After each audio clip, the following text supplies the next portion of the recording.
बाराबंकी जिले के नगर पंचायत दरियाबाद में AIMIM पार्टी ने समीक्षा बैठक की। बैठक में जिलाध्यक्ष विकास श्रीवास्तव एवं AIMIM यूथ ब्रिगेड अध्यक्ष खतीब अलवी शामिल हुए। इस दौरान विकास श्रीवास्तव ने बीजेपी और समाजवादी पार्टी पर निशाना साधा। उन्होंने कहा कि जब देश आजादी का अमृत महोत्सव मना रहा था, उसी दिन गुजरात में बिल्किस बानो के दोषियों को सरकार ने छोड़ दिया। बीजेपी केवल हिंदू और मुसलमान करती है।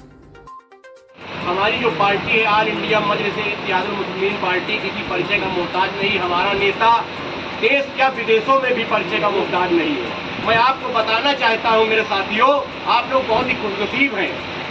आप लोग इतने खुशनसीब हैं कि आपको एक ईमानदार बैरिस्टर साहब जैसा नेता आपको मिला है, वो वैसी साहब जैसा नेता।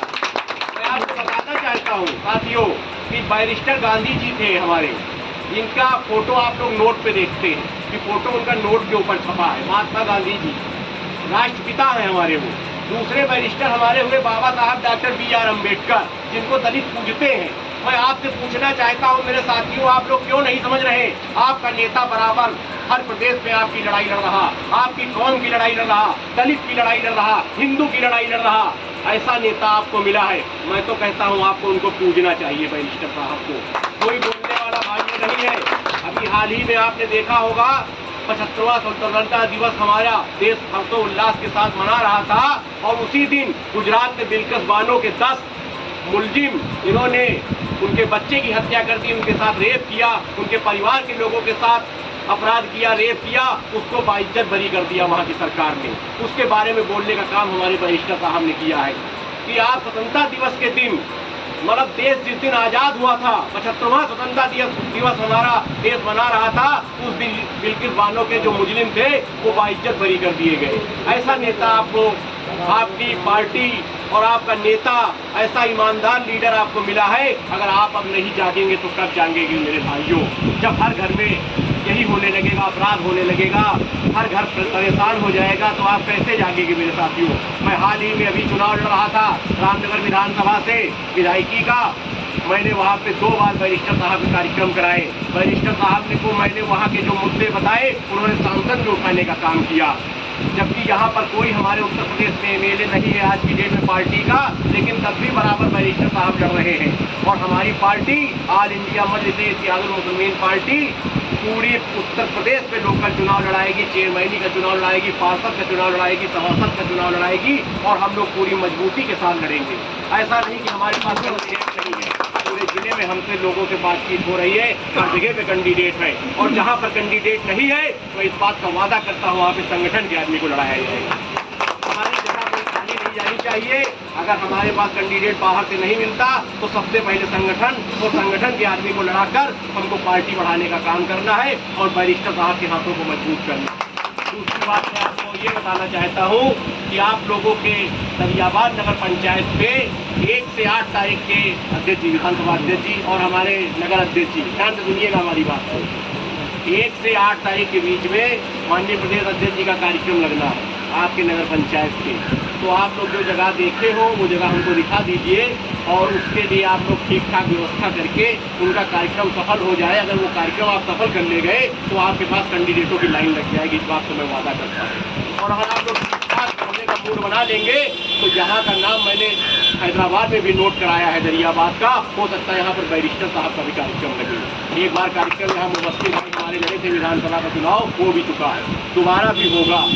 इस बात का भी मैं वादा करता हूँ आप लोगों से। बाकी आप लोग जैसे हालात चल रहे हैं, आप लोग कोई ऐसा नहीं कि कोई हालात से आप लोग वाकिफ नहीं है। बीजेपी जैसा काम कर रही है सब आप लोग देख रहे हैं क्या हो रहा है। उन्होंने केवल धर्म का मुद्दा बना दिया है। धर्म का मुद्दा बना के हिंदू मुसलमान को लड़ा के एक खाई उन्होंने पैदा कर दी है। ये काम वो कर रहे हैं। ना उनको स्वास्थ्य से कोई मतलब है, ना कोई शिक्षा से मतलब है, ना कोई रोजगार से मतलब है। आदमी क्या खाता क्या कमाता उससे कोई मतलब नहीं है। उनका मतलब केवल ये है कि धर्म को कैसे लड़ा कर हम लोगों को बांटते हैं। वो देश में बांटने का काम बीजेपी कर रही है। बाकी आप समाजवादी पार्टी को देख रहे हैं। समाजवादी पार्टी, मैं तो पूछना चाहता हूँ राष्ट्रीय अध्यक्ष समाजवादी पार्टी के रमाकांत यादव अभी हाल ही में जेल में बंद हुए जो एक अपराधी भी है, उनसे मिलने अखिलेश यादव जी चले गए 10 दिन के अंदर, और आजम खान साहब 2 साल जेल में बंद रहे और अखिलेश जी एक बार भी नहीं गए मिलने। मैं पूछना चाहता हूँ अखिलेश यादव जी से कि रमाकांत यादव में ऐसा क्या था जो एक ईमानदार लीडर जिसने विश्वविद्यालय की स्थापना कराई थी, आप उससे मिलने नहीं गए, और जो एक अपराध में बंद है आप उससे मिलने चले गए आजमगढ़। मैं पूछना चाहता हूँ राष्ट्रीय अध्यक्ष से, तो आप लोग देख रहे हैं कि अखिलेश जी क्या कर रहे हैं, बीएसपी का क्या हाल हो गया। आप लोग ये भी देख रहे हैं कि बीएसपी की जो हमारी बहन माननीय नेताजी है, वो अपने कभी जो 4 दीवारी का घर उन्होंने बना लिया, वहाँ से कभी बाहर नहीं आना चाहती, ना कोई मुद्दा उठाना चाहती है। उसका कारण ये है क्योंकि वो दबी हुई है। अभी आप बाहर में राष्ट्रपति का चुनाव हुआ, हमारी बहन द्रौपदी मुर्मू राष्ट्रपति बनी, बसपा ने द्रौपदी मुर्मू को समर्थन कर दिया बीजेपी के दबाव में। आप देख रहे हैं क्या हो रहा है इस समय जो हालात चल रहे हैं।